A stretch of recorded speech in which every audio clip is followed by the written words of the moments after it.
자, 전 세계적인 인플레이션 장기화가 러시아의 우크라이나 침공 이후에 더욱더 악화되고 있는 모습입니다.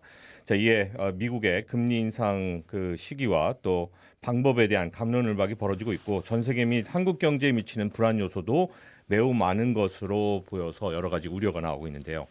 자, 오늘은 미국 금리 인상의 방향이 국내외 경제 질서에 어떤 영향을 미칠지에 대해서 한번 좀 다뤄보도록 하겠습니다. 오늘 또 친절한 경제시 함께하는 지속 가능 경영재단 박주원 이사님 나오셨습니다. 안녕하십니까? 안녕하세요. 네.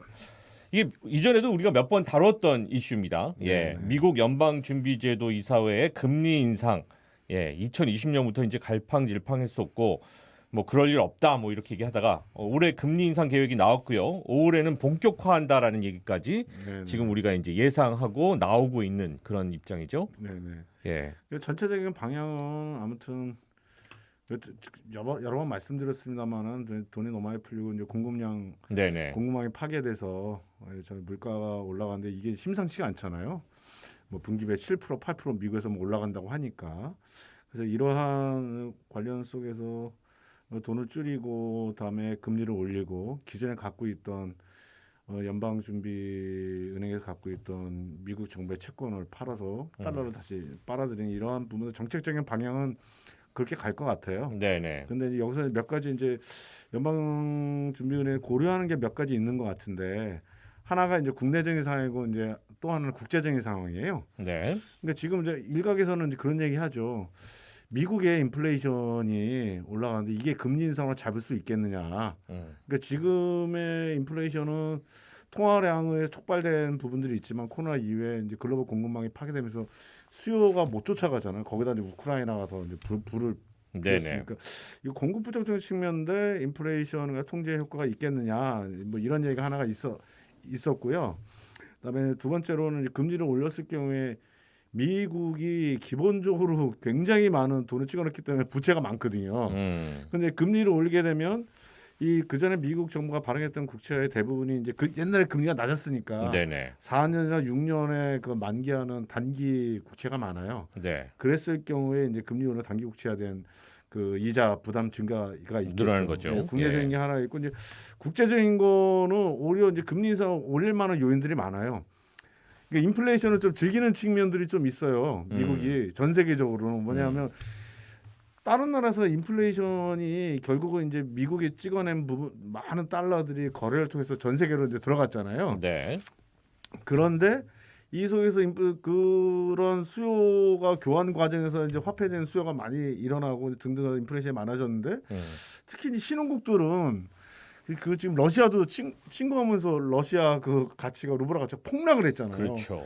그러니까 이건 뭘 의미하면 그 화폐에 대한 가치가 없기 때문에 그 투자하는 투자금들이 이거보다는 달러가 더 뭔가 달러하고 이 다른 나라의 화폐 가치하고 교환 비율에서 달러가 이제 강세가 되니까 이게 더 여기 투자 저기 뭐 요인들이 많아지는 거죠. 기축통화. 그러고 이제 빠져 예. 나가게 되면 대표적으로 우리 옛날에 IMF처럼 네. 심각하게 되면 그래서 이러한 인플레이션 유지하는 게 오히려 그냥 자기 달러 강세 유지하는 데 도움이 되는 거죠. 예. 나쁠 게 없는 거죠. 예. 그리고 좀 뒤에 말씀드리겠지만 중국과의 패권 전쟁 이 부분들이 전체적으로 고려를 해봐야 된다. 그래서 네.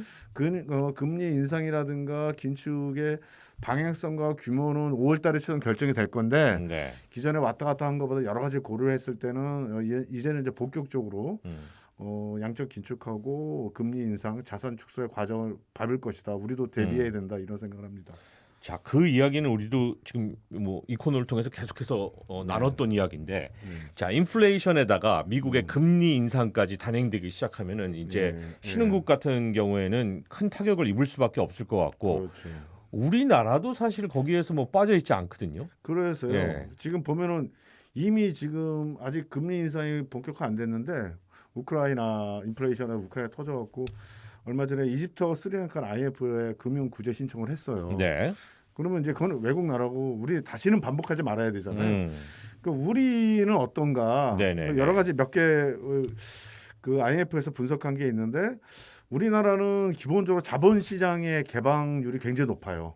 그러니까 돈이 우리 뉴스에서 보면 올해 외국인이 얼마나 팔았습니다, 샀습니다 뉴스 맨날 나오잖아요. 그래서 자본시장 개방도가 높고 그리고 우리가 이제 GDP 규모로는 거의 세계 10위의 규모거든요. 네. 10위의 규모가 된다는 건 뭐냐면 거래에서 달러에 대한 수요가 되게 많다는 의미거든요. 그런데 뉴스에서 보면 우리나라가 달러 보유액이 얼마입니다, 얼마입니다 막 되어 있잖아요. 그런데 경제 이 거래량 GDP에 대비해서 달러 보유액은 25% 되게 낮은 편이에요 아직도. 그래서 만약에 달러가 유출되면 조금 더 방어 능력이 굉장히 좀 취약한 좀 상황이고요. 또 하나는 우리 이제 중국 리스크. 네네. 본격적으로 뒤에 말씀드리겠습니다. 이 미중 간의 우리가 거의 수출의 30%에서 3분의 1 사이를 중국에 하고 있거든요. 네. 근데 중국이 많이 휘청거리게 되면 우리나라 이제 영향 받죠. 예. 그 다음에 이제 가계부채.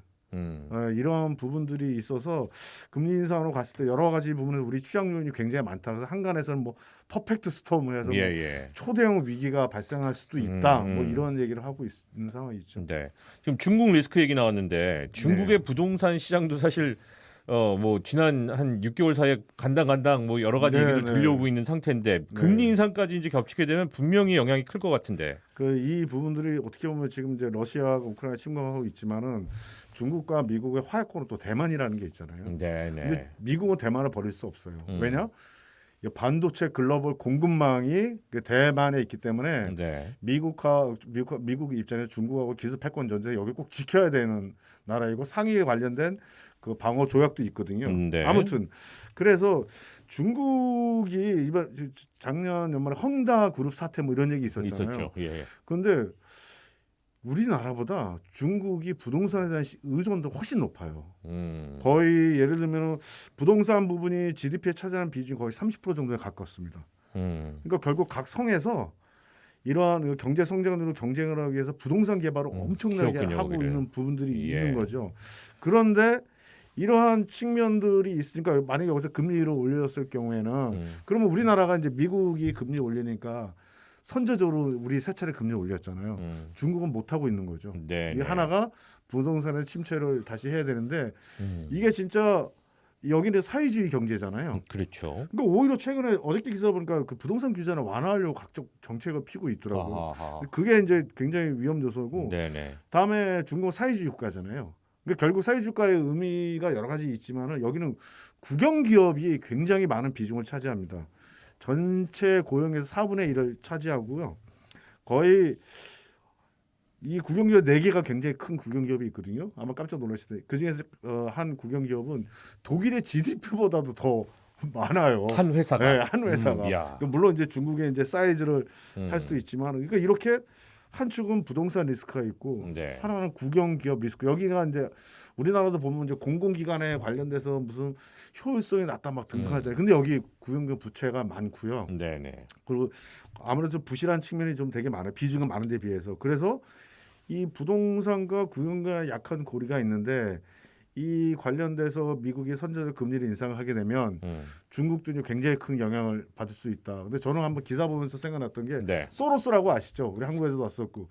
예, 그래서 뭐 김대 대통령 이 사람이 마지막에 한 얘기가 굉장히 좀 의미 깊은데 이 사람은 이제 미국 금융자본과 특히 유대계의 금융자본, 미국의 월스트리트 쥐락펴락하는 사람인데 마지막에 그런 얘기를 했어요.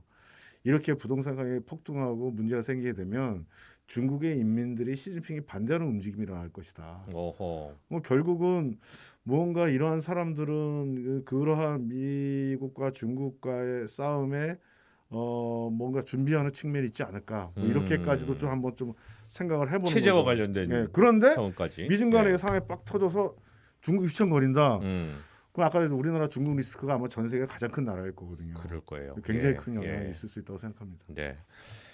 자, 이 국내 가계부채 위험성도 계속해서 나오는 얘기고 사실 지금 뭐 인플레 얘기 나오고 미국 금리 인상 얘기 나오고 지금 이제 이게 심각해지면 더 심각해질 수밖에 없는 그런 상황인데 해결 방안이라는 게 뭐가 있을까요? 기본적으로 우리나라 가계부채가 거의 세계 OECD가 가장 높고 속도도 되게 빠르거든요. 잘 아시겠지만 그 이유는 뭐냐면 부동산 가격 폭등, 그렇죠? 그다음에 자영업자 대출, 자산시장이 버블이 일어나면서 사람들이 부동산을 빚내서 하고 주식 투자도 빚내서 하고 이 부분들이 있어요. 근데 재밌는 게 가계부채가 북유럽 국가도 되게 많아요. 근데 IMF에서 분석한 거 보면 이 나라는 위험하다고 하지 않거든요. 그럼 왜 우리나라는 위험하다고 할까? 기본적으로 주택 가격이 상대적으로 자산 버블, 그다음에 고용률이 좀 낮고 소득 재분배가 안 되는 측면도 이런 것들이 좀 해소가 돼야겠죠. 네네. 그렇지 않고서는 이 단순히 부채를 규모적으로만 보기에는 좀 상황이 좀 다른 거죠. 근데 뭐 하여튼 부채의 질이 다음에 부채와 관련된 방어 능력이 우리가 좀 딸린다 이렇게 네네. 보시면 되겠습니다. 현재 그 차기 정부가 네. 여러 가지 그 부동산 그 규제들 풀겠다고 지금 얘기 나오고 있는데 이거 어떻게 보시나요? 왔다 갔다 하더라고요. 예. 언론마다 다 달라요. 음. 그 뭐 인수위에서 주택담보대출 비율을 뭐 올린다고 했다. 네. 근데 총 부채와 관련된 소득 능력 대비 총 부채 주는 거는 제한을 하겠다. 근데 뭐 약간 뭐 상황에 따라 보겠다. 뭐 이런 얘기 풀어서는 하는데 안 될 것 같기도 하고 될 것 같기도 하고. 근데 저는 이런 생각을 네. 들어요. 그러면서 하는 얘기가 뭐냐면 청년 및 첫 주택 무주택자의 실수요자 사다리 걷어차기를 하면 안 된다고 하는데 그 사람들이 공정의 원하는 얘기가 나와요, 게 이게 또. 빚내서 사라고 하는 걸까요? 그 사람들이 원하는 거는 주택 가격이 하향돼서 싸게 살 수 있는 걸 더 원하지 않을까요? 그렇죠. 그 빚내서 투자라는 거는 말이 안 되고 이게 자칫 잘못하면 가계 부채 거기에다 빚을 내준 은행 부실 연쇄 도화선상으로 갈 수가 있다. 그래서 저는 지금 현재 인수의 이 정책들은 전면적으로 재고해야 된다고 생각합니다. 그런 예 상상은 참 상상만으로 무서운 그런 얘기인 것 그렇죠. 같습니다. 알겠습니다. 오늘도 박정희 이사와 함께 얘기 나눴습니다. 고맙습니다. 네, 감사합니다.